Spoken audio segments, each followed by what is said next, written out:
Now, I'm sure, just like myself, you guys walked into this show solely expecting the narrative to be based around toxic fandom, obsession, and the likeness of a Beyonce in the Beehive.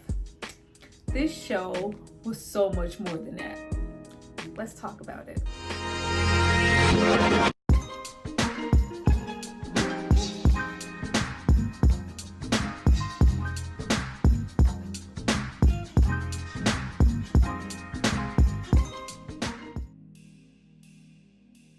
Hi you guys, welcome back to my channel. It's Tyra here with another struggle review, here to discuss Swarm. Now this is a brand new series available on Amazon Prime and it stars Dominique Fishback. Now before we get into all things mental illness, black women, and serial killers, I need you guys to drop down and subscribe to my channel and like this video. I'm going to give you guys a moment to do that, then we're going to come back and discuss. This series was so surprising. This was absolutely a tragedy, a car accident, an obsession, some sickness that I just couldn't look away from. You know, when you watch stuff like this, oh my God, this was that for me. Go back.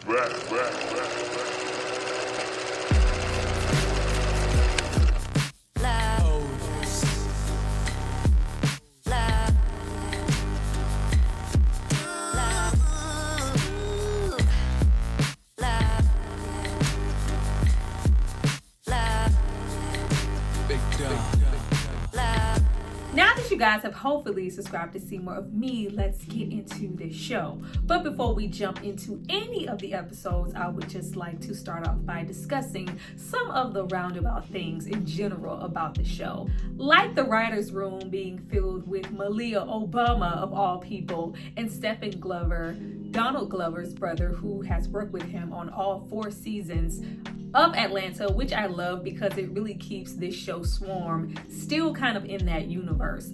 But for the most part, this show is Donald Glover and Janine Nabers' baby.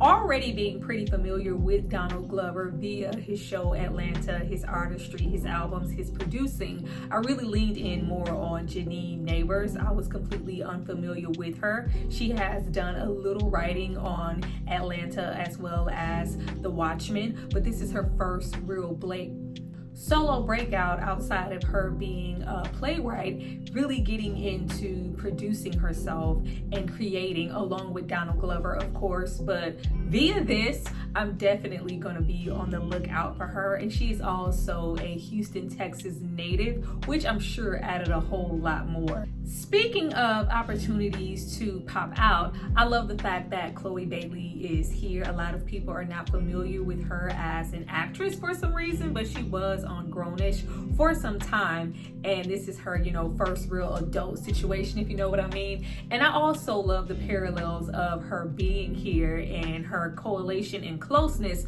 with Beyonce herself, discovering her as well as her sister, signing her. I thought that was a lot, but this is definitely the Dominique Fishback show. Like, oh my goodness, she was so awesome here and delivered such a shifting performance. It just felt so real. I first saw her in the movie Night Comes On, or I think it was Project Power on Netflix, and Judas and the Black Messiah. But this here, not to say that those moments weren't, great, but this was completely an opportunity for her to show everything that she was ever made of. So much diversity as an actress coming up, and she did an awesome freaking job. Like, Dominique low-key scared me. I don't easily scare, but she was just so convincing with this empty, blankness that she has to offer as, Tony or Drea or, whatever her name is for whatever city that she is currently in. Her performance here was absolutely everything, along with the direction of these episodes, the cinematography, the lighting, the Beyonce adjacent music scoring and choices of the film. It was just everything to look at. I just need a whole separate video in general just for Dominique's void, detachment, clinginess, unhinged, mentally unstable performance here. It was just everything. And then we get into these freaking guest stars. Like, this show gave an entirely different narrative of what it means when you get to be a guest star.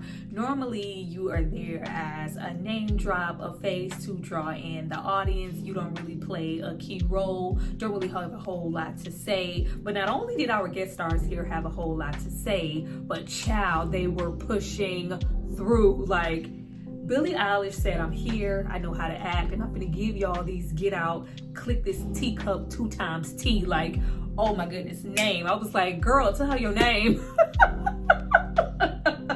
Child, when stripper Paris Jackson showed up and said, you know, I understand, I identify, you know, you as an outsider, us as black women. Like, you're black? Like, yeah, I'm black. What you mean? You can't tell? On my daddy's side. I was like, okay. That absolutely cracked me up, because Michael Jackson, just her even being here, and Michael Jackson being the literal king of pop, and the obsession that a lot of the fans have for him, or just, you know, what it was. If Michael Jackson was around today in the age of social media and the beehives and all the access that's there now to your favorite celebrity, oh my goodness, it would be like pandemonium times 50 than what it already was. But when Paris Jackson said, I'm half black, you know, on my daddy's side, I freaking died, because that is one of the unsolved mysteries of the universe, as far as blanket and the color of the children, and still black on the inside, Mike. Like, oh, I died. But along with that, and the likes of vets like Leon popping up in later episodes as Marissa's father, are getting into Ricky Thompson, got these boots, bitch, brand new boots. Love me some Ricky. Like, I loved everybody here serving a purpose.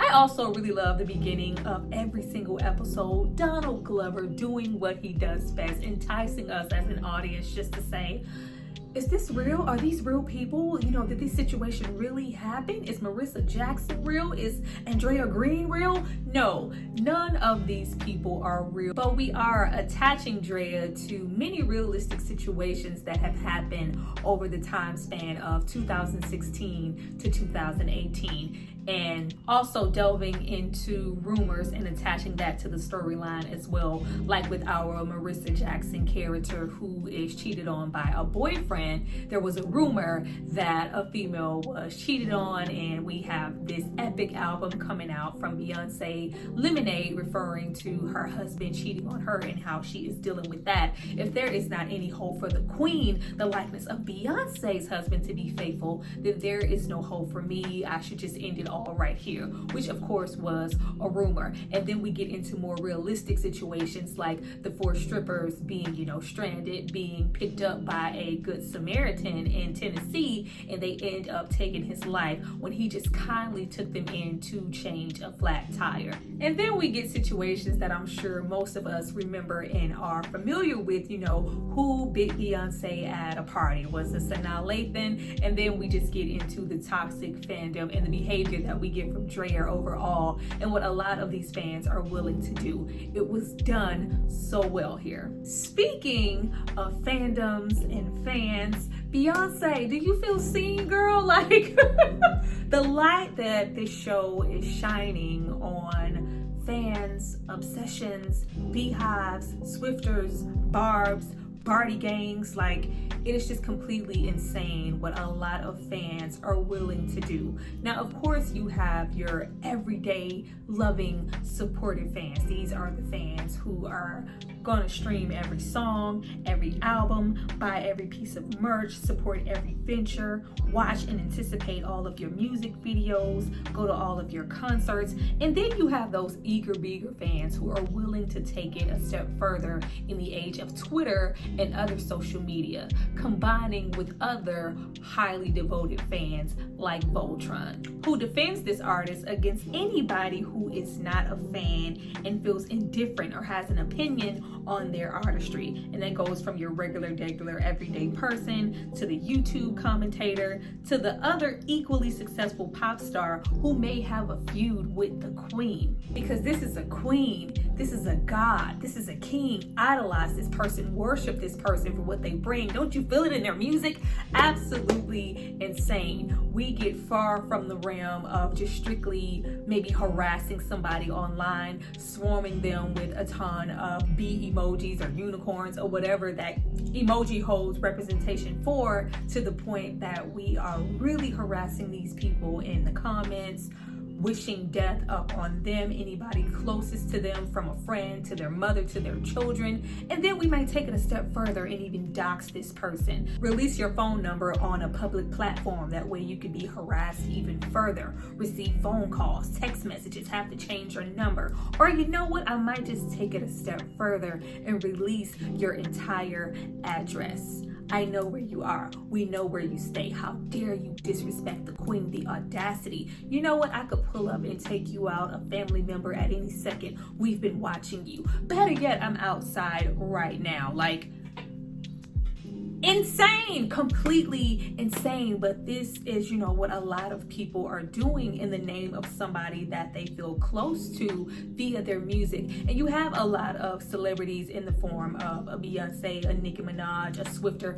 They really lean into these fan bases for good or bad, but the control that they have over these people, like, you can't even fault them for people being so devoted and so connected via the music, and they just love this person so much. But they really do lean into a lot of these fan bases because these are the people who support them the most. But it's still insane what some people are willing to do in the name of an artist who may not even know that they exist.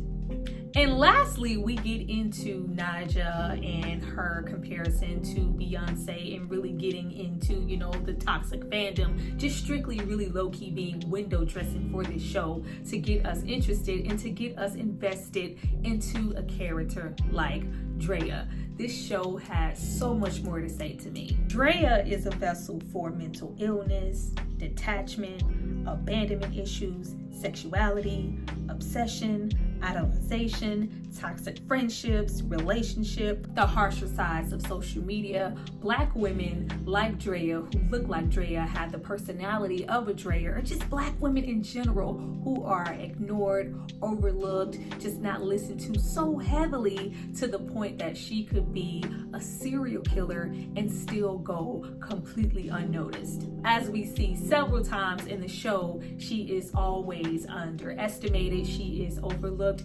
outside of maybe her desirability. Like, I want to rescue her. She's a damsel. She has to be in distress and needs saving from me, a man, maybe a little D, or maybe be a part of this white woman cult. Like, she needs to be rescued. She is absolutely on nobody's radar to be a threat when she is low-key a whole serial killer. In the same vein of a Patrick Bateman, I love me some American Psycho. I have reviewed it on the channel if they have not taken it down already. But the way that Patrick Bateman was moving, him coming to, blacking out, was this all in his head? Was this real? Why is he going undetected? Because everybody underestimated him for his status and who he was as a white, preppy, wealthy male. He could never be out here catching bodies, even though he has blood-soaked sheets. There's always this tons of evidence. He is catching sadistic pleasure and bodies left and right out in the open, no subtlety at all. But he is able to maneuver that way because nobody is looking for him to be the murderer. And that's the same thing that we have going on here with the likes of Drea. Drea is a whole black female serial killer, and from what I looked into, this is Donald Glover as well as Janine Nabers trying to liberate the black woman and the black narrative of what you are able to represent on screen. She is not, in need of saving. She isn't the damsel. We don't have any depictions as far as black female serial killers at all. Not even, in the real world. Not that they would have gotten caught, because we ain't looking for them.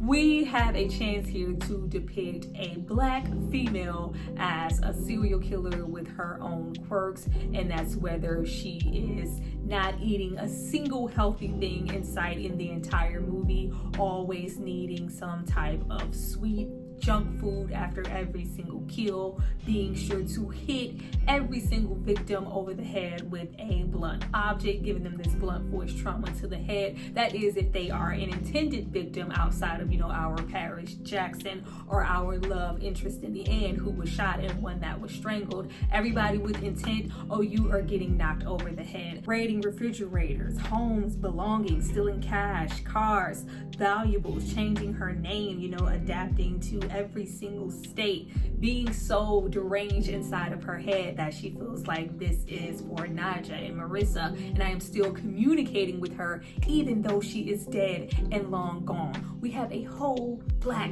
female serial killer on our hands who loves and takes joy out of what she is doing. This is not, just a voice for, the toxic fans who would dox you. No, this is some whole other creature, and I was here for it. She's not a victim. I think you should run from her. Finally, getting into these episodes. Episode 1 was Everything Stung. First of all, the bees buzzing, around Andrea's head. I feel like she's only hearing this. It was very much giving, what is blood if not for shedding. It was even Candyman. I was itching as soon as it came on, but just her cringing and just about to just scratch her eyes out at the aspect of getting those Naja tickets. It just means everything to her, and you really get a feel for those fans that will forgo car notes, mortgage, rent, home payment, stuff that should be prioritized, just all in the name of seeing this one artist up close and personal. I need to be here with Beyonce. I'm so freaking anxious. But finally, we get those tickets $1,800 later. Girl, no. But we get into the scene, heard around the world, child. I heard about this scene long before I saw it. Oh my goodness. Damon Idris Franklin and Chloe Bailey. It's just, I'm like, okay. I was anticipating a whole lot more. It was, real. Toot that thing up, mommy, let it roll. It was pop, lock, and drop it and whatnot. It, was a little... the stroke was stroking, but I didn't think that it was worth all of the, oh my God. I think it's just people still trying to look at Chloe in the sense of she not getting them cheeks clapped. Leave that girl alone. Leave her alone. But mostly we get into Drea being a voyeur and just standing there. Right away, as soon as we meet Drea, something is off with her. Not only does she seem a little detached, but she seems mentally delayed and not really mature. She's looking at them have sex in a sense of watching them, but it's not really in a sexual way. Well, not in, Khalid's case, because he feels like, oh girl, you want some of this. No, I don't. I really don't, but I'm looking at the pleasure that you are giving to Marissa, which we find out she has another, deep-rooted relationship with. Once we get into the crime drama based in reality episode, we get more into that. But it's just, oh my God, the pleasure that you are giving her. I would love to give her that myself, whether it be from a sexual standpoint or, just as a friend, a sister. You give her something that I can't. And what are you giving her that is just so great? It's not Queen Naja tickets. Why is she receiving so much pleasure from that? The only pleasure and just a burst of that I get from myself is when I get closer to this artist that we both love. Girl, if you are getting your life from this right now, just wait until I give you these Queen Naja tickets. Girl, you gon' bust. No, baby, it's just you.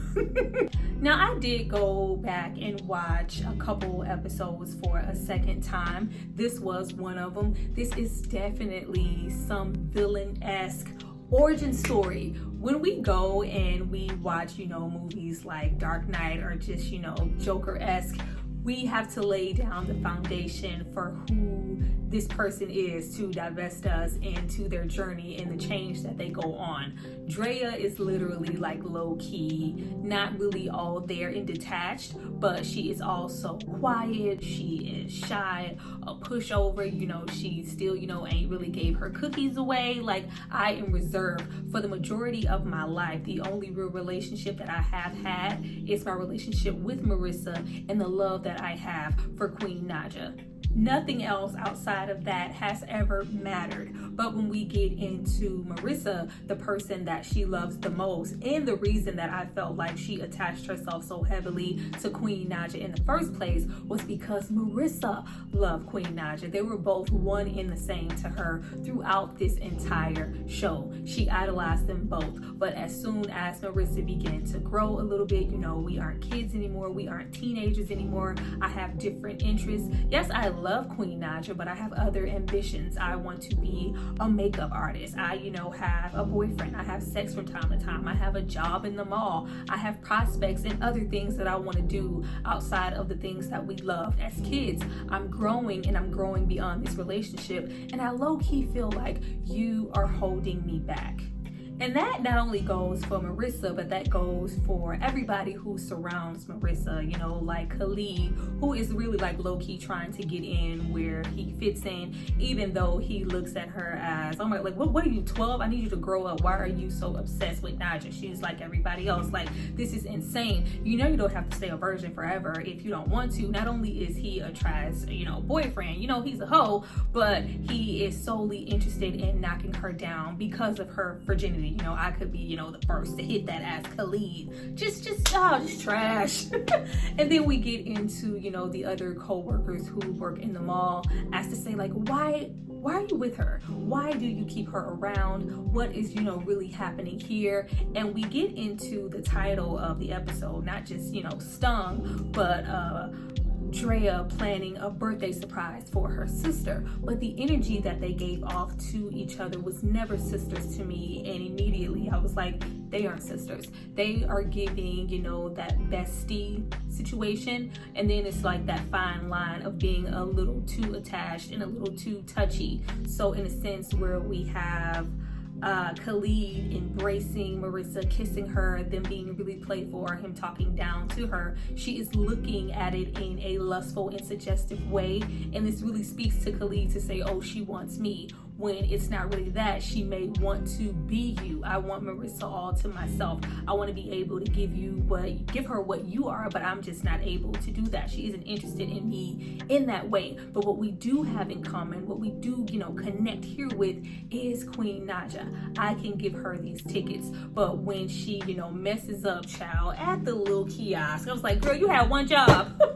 I low-key felt like Khalid, set her up. She is away from the counter for that period of time. We are looking for perfume that we never buy, and he was supposed to be taking Marissa to Atlanta, and in that span of time it is robbed, and we have her leave, and it's just like, this is the final straw. We have been going in this cycle, in this circle, for far too long, and at the aspect of Marissa leaving, we get that same energy that we got from her when she was walking into the, you gave me weed, and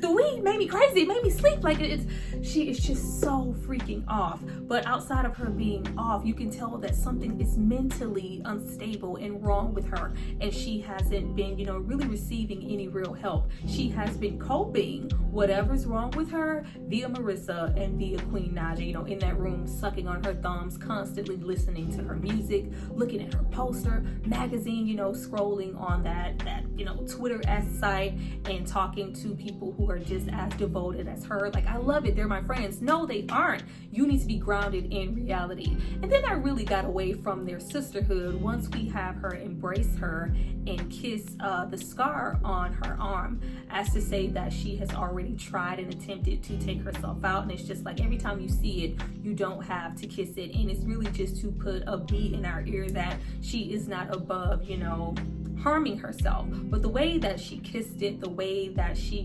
connects with her, it was giving, I would love to be with you. If I can't have you in that way, I just need you here as my friend. You are all I have. Why are you doing this to me? I got us Queen Naija tickets. Please don't leave me. Like, just so freaking desperate. But all of her mental illness, all of her desperation, all of her quirks have been disguised as, oh, you're so quirky. Oh my God, you're so weird. We hear so many times that you're so weird. Like, what's wrong with you? Why are you being a weirdo? Why are you acting childish? Not knowing that she really needed some help. This is a cry for help. Get her some help.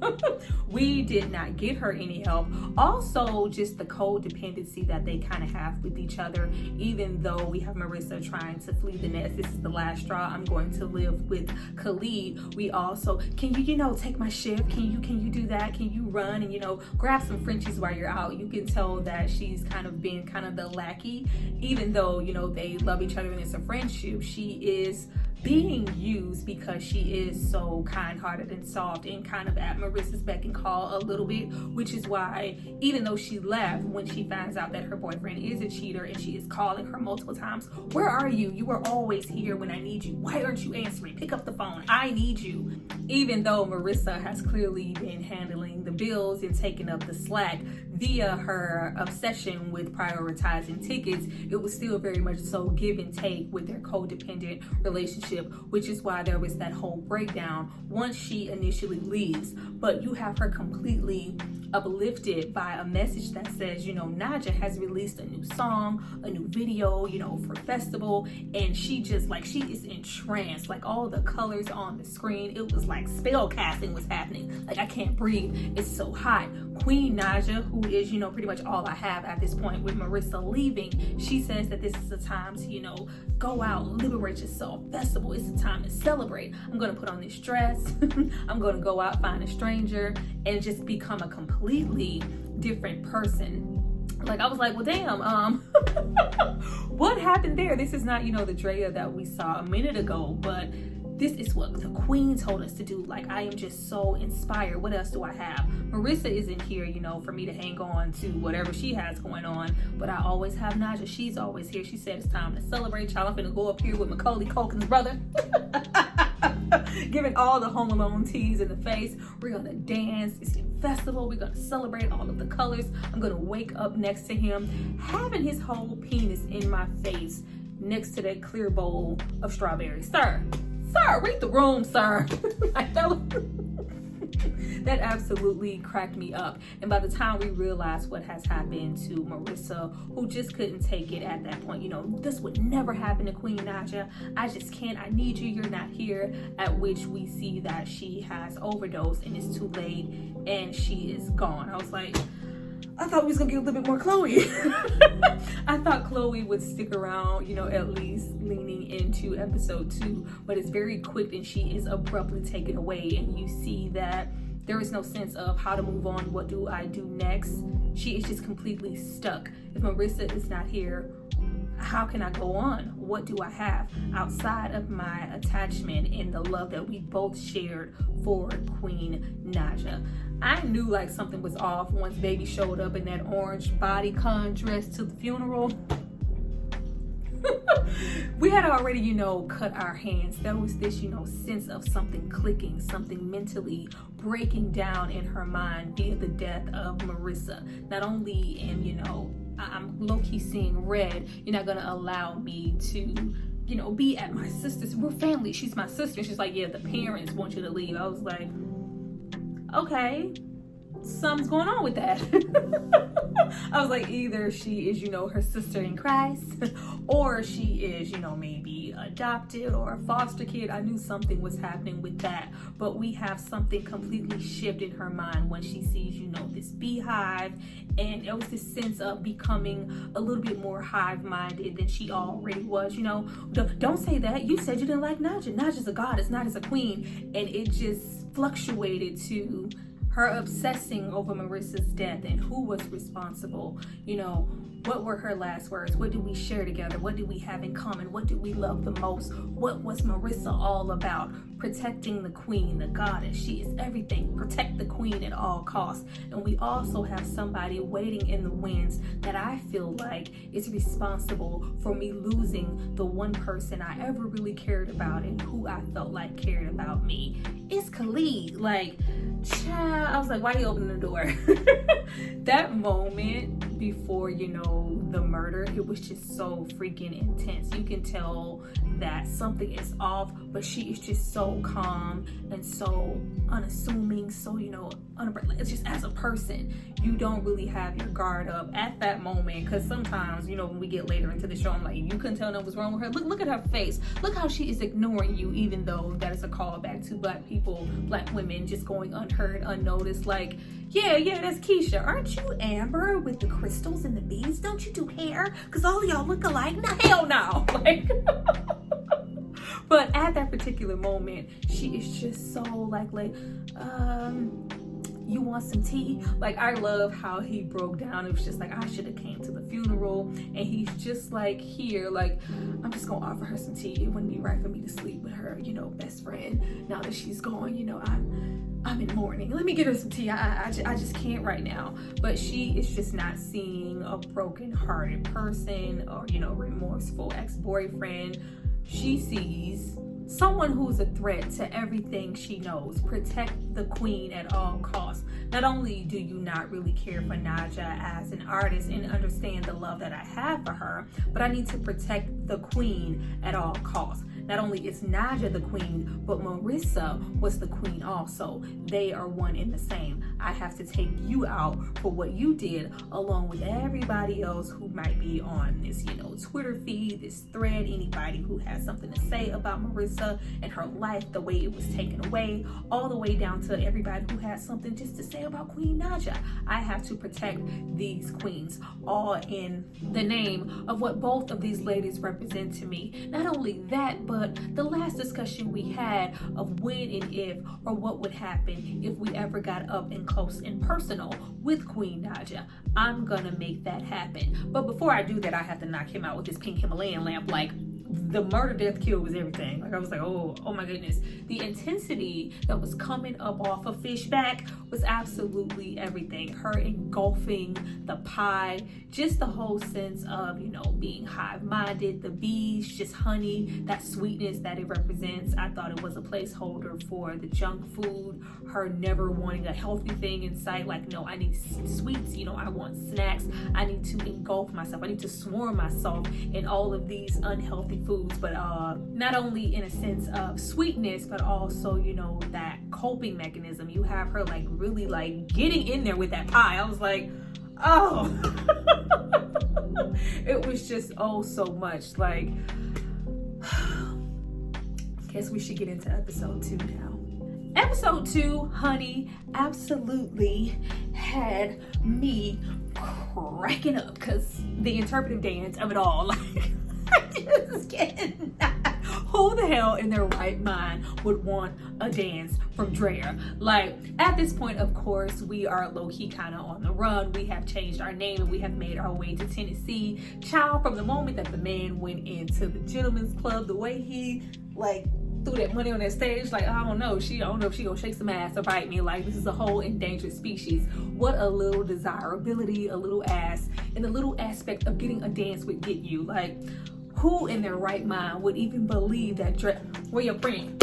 With Reggie? Like, crazy. She looks freaking insane. She looks mentally ill. She never acts, above more than what she's capable of. Like, she's not really good at hiding herself, hiding her agenda. Like, really low-key, a little tone deaf, but you still have somebody desiring her enough to want to dance from her. Man, if you don't run that way, she is here. She is on her own agenda of finding the one person who made a comment as far as Marissa's, passing. Reggie, is she crazy over Queen Naja? Queen Naja could, never make another song, and I wouldn't give two shits about it. We are here intentionally just to find this man and kill him. We are not on the run for, I accidentally murdered Khalid with a pink Himalayan salt lamp. No, this is my agenda. I am coming for everybody's neck. I am incorporating myself into his environment. How easily it was for her to even find this man via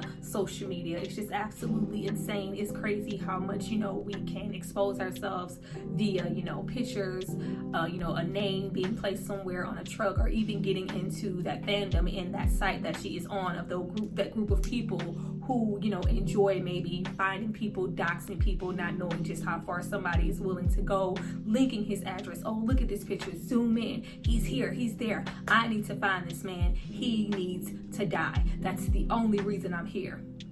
But our plan is sidetracked via the stripper, Paris Jackson. Like, Paris did a great job in the episode. The whole combativeness, the abusive relationship that she has with her boyfriend, who is clearly mistreating her, and she is reaching out, grasping for a friend, desperately trying to attach herself to Drea. Like, just nobody reading the room was just, God, like the fact that these events, really occur as to where nobody could see that Drea was completely blinded by her own ambitions, her own agendas. Like, why are you here? How did you get into my hotel room? That is just completely filthy. Like, why would you even want to go pee in there? Like, there are so many little Easter eggs as to say that Drea isn't all there. She is a little disturbed, the gargling, just the behavior, her mannerism, her body language when they are out together. So you want to hang out? You need a roommate? Like, girl, run! Like, it was just shown here so significantly on this large platform as to how someone like Drea can go completely ignored, unnoticed, even down to the fellow strippers at the club, even her deep devotion that she has. It's Queen Naja, that's one of her best songs. Like, she is off, but in a mentally need help or you need to be checked in type of way, but everybody is writing her off as, oh, I'm dismissing the behavior. Oh, girl, you so quirky, you so weird, you so crazy, girl, you want some extra money or not? You trying to drive us to this party? Like, girl, you so weird. No, she is mentally unstable and she needs to be freaking committed. But we have the likes of Paris, who is just so eager to attach herself to some blackness. Girl, we could be like Ebony and Ivory. We could go on the run. We can be the Black Thelma and Louise. Like, shut up. The fact that we have as far as Drea's mind, like, I need to get this one out of my hair.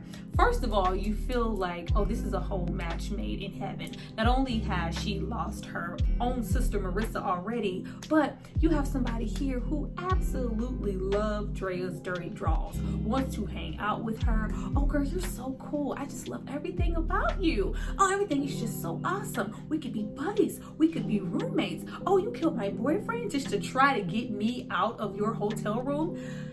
It's okay. Like, I always wanted this to happen. Like, she is just so accepting and just so inviting to everything and feels like she has found her people, child.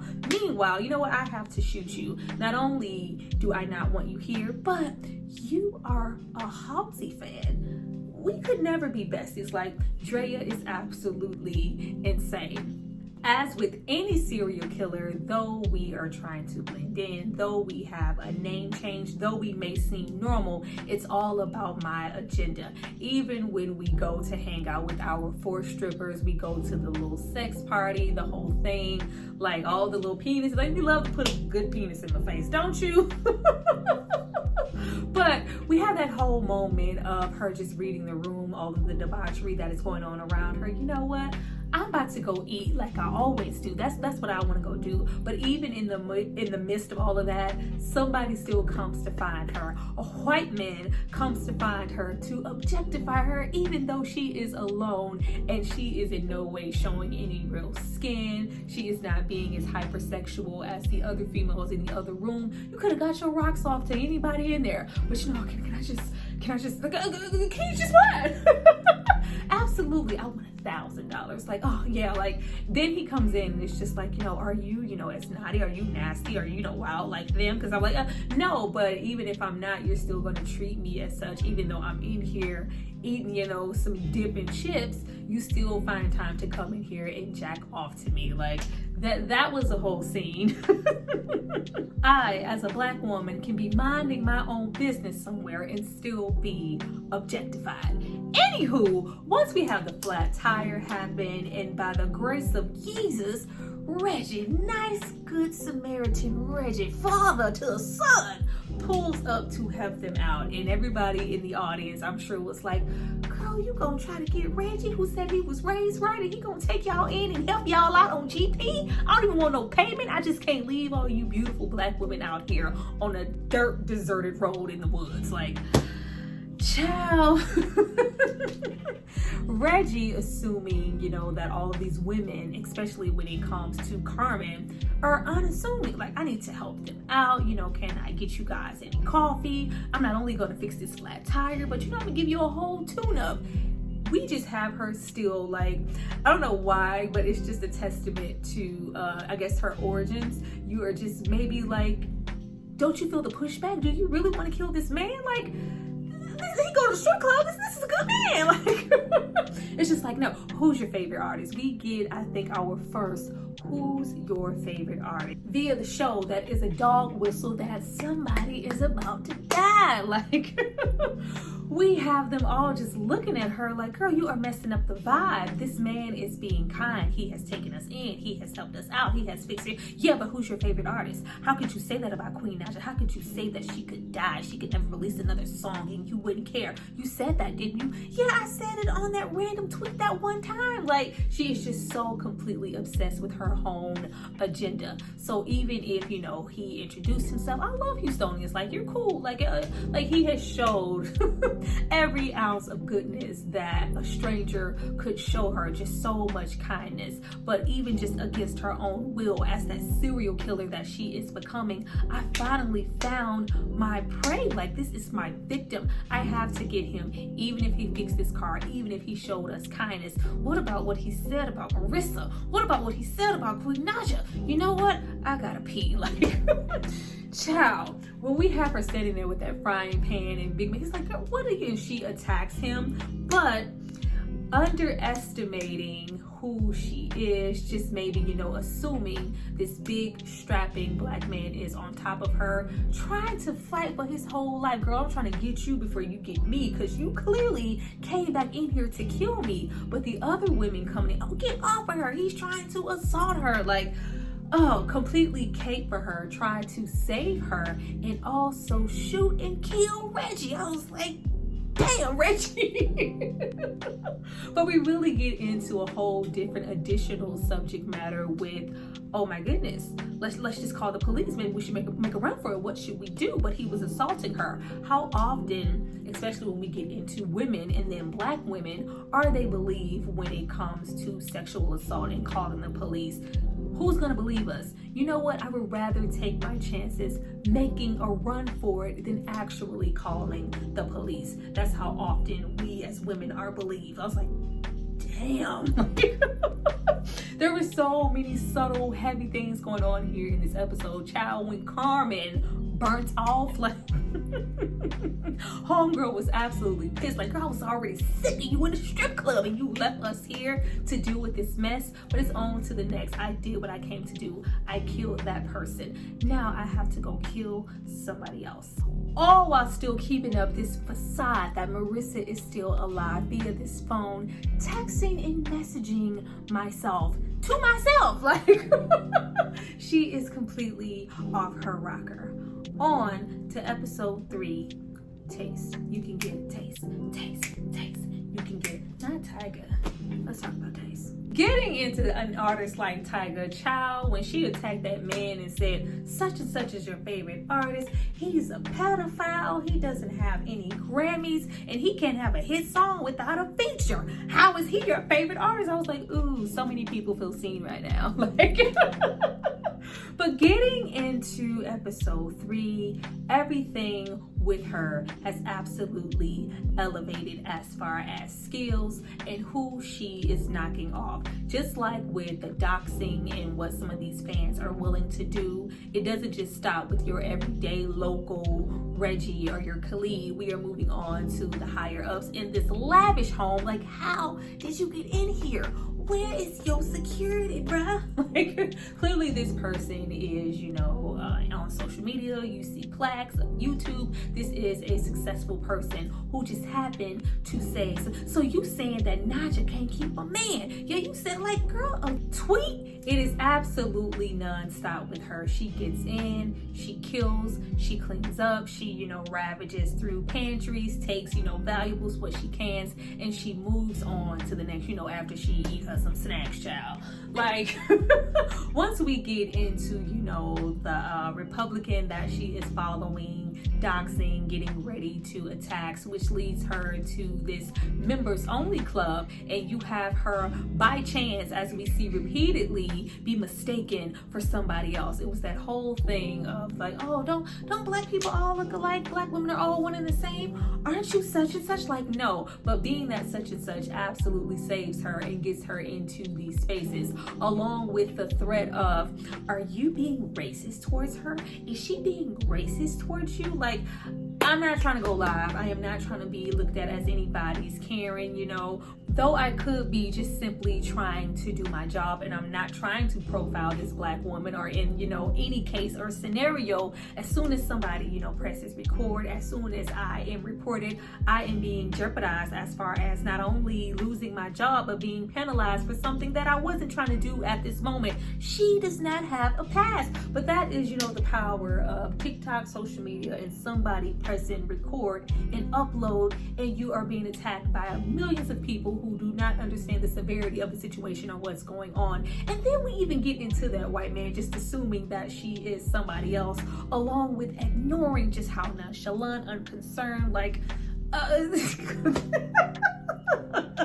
the blatant way that she was ignoring people who was surrounding her, just, you know, being straightforward as far as what I came here to kill the white female Republican who had some things to say about Queen Naja, and, you know, this feminist talking, yeah, the elevator, I'm here for that. Why are you talking to me? Like, the faces that she was making, so this it just all said get back. But yeah, like, you know, so give me your number, when's your next appointment? Like, just completely unaware. But it's all right, cause I'm saved by the bell. White woman was saved by the bell. Saved by a whole bell. You know, follow that badge, follow that Queen Naja, you know, jacket. She is on tour yet again this year, and he can get you into those spaces. The fact that we broke into this man's apartment who had a skunk for a pet, choices had a whole skunk for a pet, but immediately he is just so unassuming. Trust what she says. Oh, don't call the police, he might find me. Like, I'm running from my abusive boyfriend, you know, playing up that whole damsel in distress, and we immediately fall for it. Not only am I gonna dress and treat your wounds, but I can feed you, I can take care of you. Like, maybe we like, oh my goodness, stop trusting people. Stop trusting people. Stop, you know, just assuming that somebody's a certain way. Just like, child, the police would have been called. In fact, you would have got your ass up and got out of my apartment, and I would have sprayed you with that skunk. But she does not kill him in the way that, you know, she may have killed people before, you know, just to get that badge or just to, you know, get that jacket to get closer to Queen Naja. She tempts him and corrupts him in a totally different way, with him being healthy. You know, I was obese, dieting, I stay away from junk food, but you invited that into your home, unbeknownst to you, trying to be a savior, not looking at the big picture, just looking at, you know, oh, she's so pretty, I need to care for her, I need to protect, like, she crazy, she a murderer, get her out of there.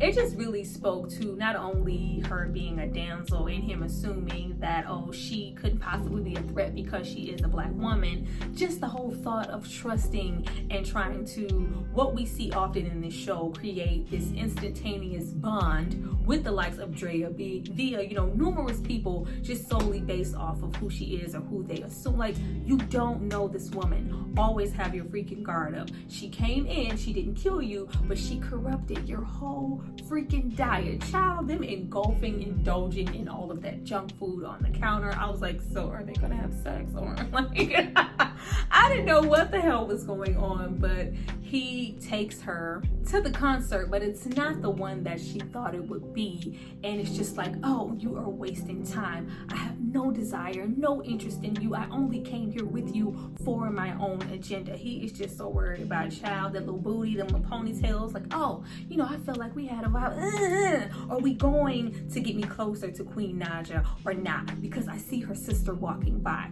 Child, lock that man in a freezer with a cake. Look what you've invited to your doorstep just based off of her being desirable and black, and look at the crazy. Once we actually have her get this close to Queen Naja and they played, I was like, no, y'all not gonna do this. We played this woman's work via Love and Basketball, via Sanaa Lathan. That's before we hit Jessie. Hey, I'm Jessie, you know, from Grey's Anatomy, you know, she run Black Girl Magic. Like, we threw a rock. We didn't even hide our hands. We threw a rock at Jessie's ass. And I was like, okay. Why? you know, just trying to approach her in the club. It's just like, oh, I see Queen Naija, I am this close to her. And then that is like the real first moment that we have Marissa intertwined with Naija as far as, you know, how much she desires to be near them, to be close to them. Like, if I could just, you know, she, you know, sees this plum that is in front of her, but it's, you know, a plum that was once in the refrigerator of their home, and you see their imagery intertwined. It's like, I'm finally biting Naija. That's what we're doing. We're biting Naija. Who bit Beyonce at the function? Like, she completely loses it. Like, just because you are a fan, just because you are obsessed, just because you are devoted and you love and idolize this person so much, doesn't mean that you can't be a hindrance, doesn't mean that you can't be a threat to their lives, doesn't mean that you couldn't eventually harm them, whether you meant to or not. And that went for Marissa as well as Queen Naija. Child, she ran out.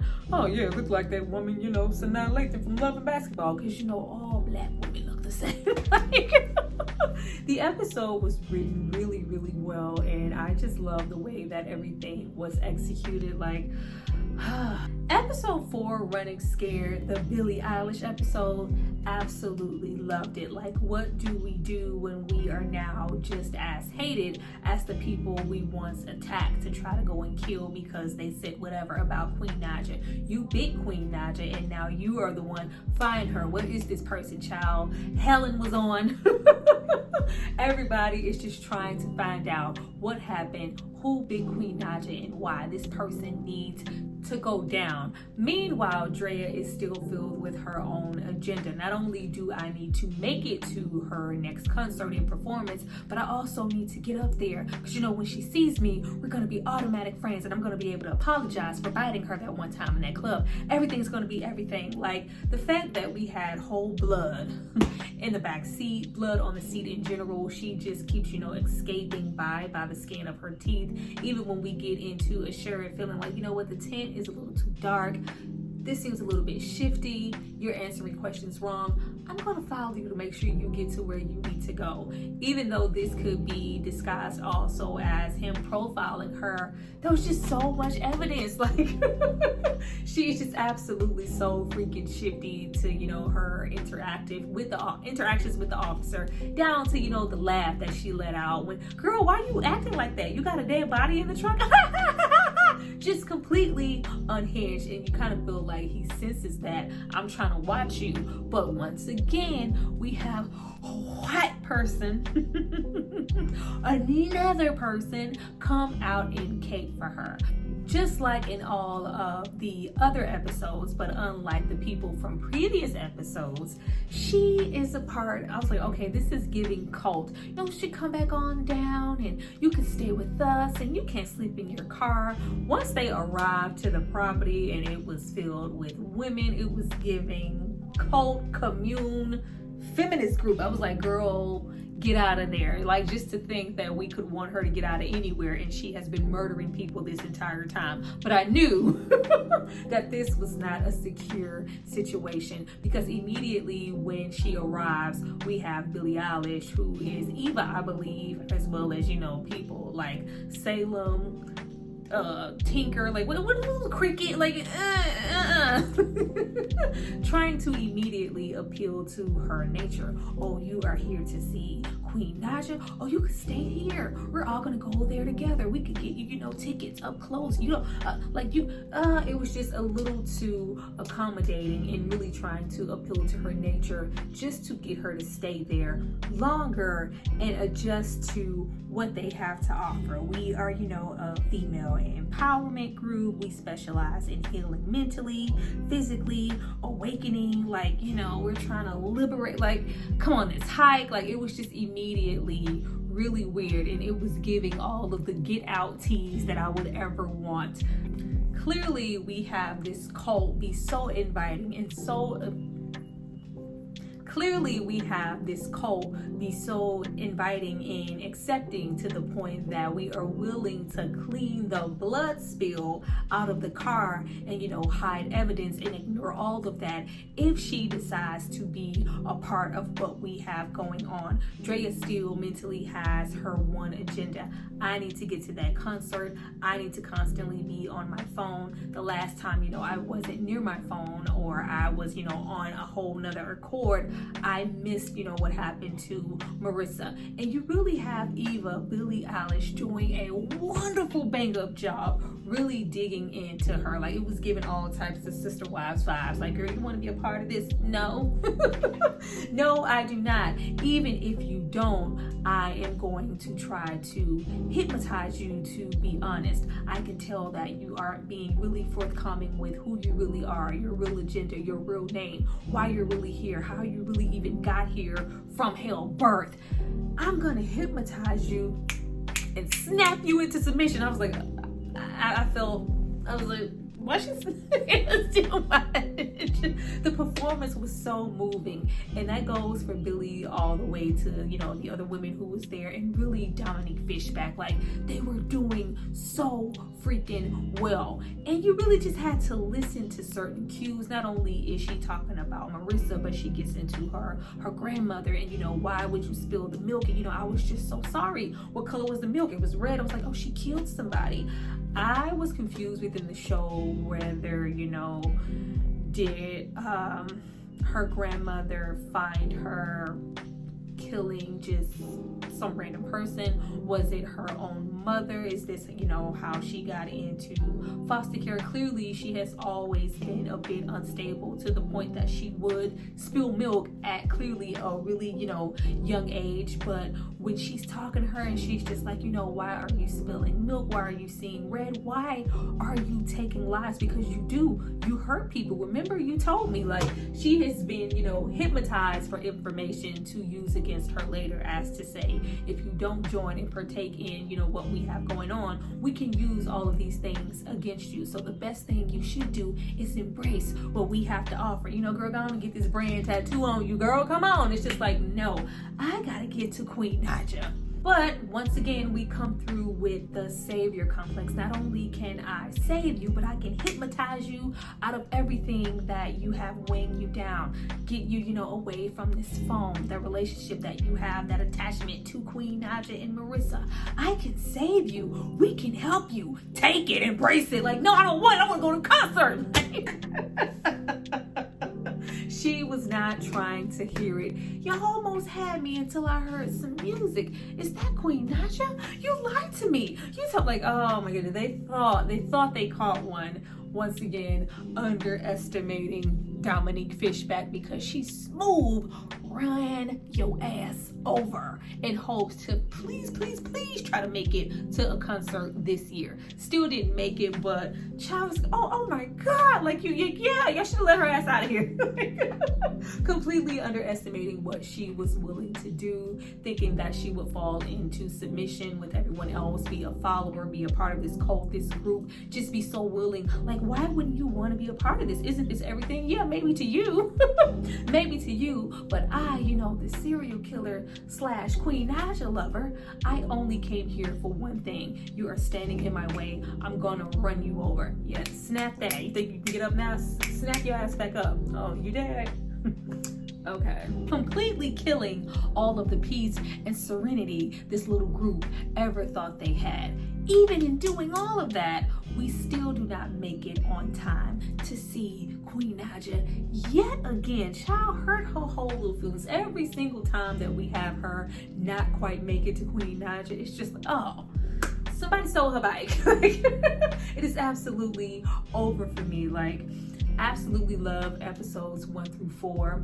I am definitely going to come back to talk about episodes 5 through 7. But get down as you should, because it's so much. What's not to talk about? What's not to add to what I already said or take away from? Like, I so look forward to hearing everything that you guys have to say. I'm reading every single comment and I'm responding to everything. Let's get it rocking. Be sure to like, subscribe, share, all that good stuff because it helps me out. I will see you guys in like 5 minutes for episodes 5 through 7. Bye.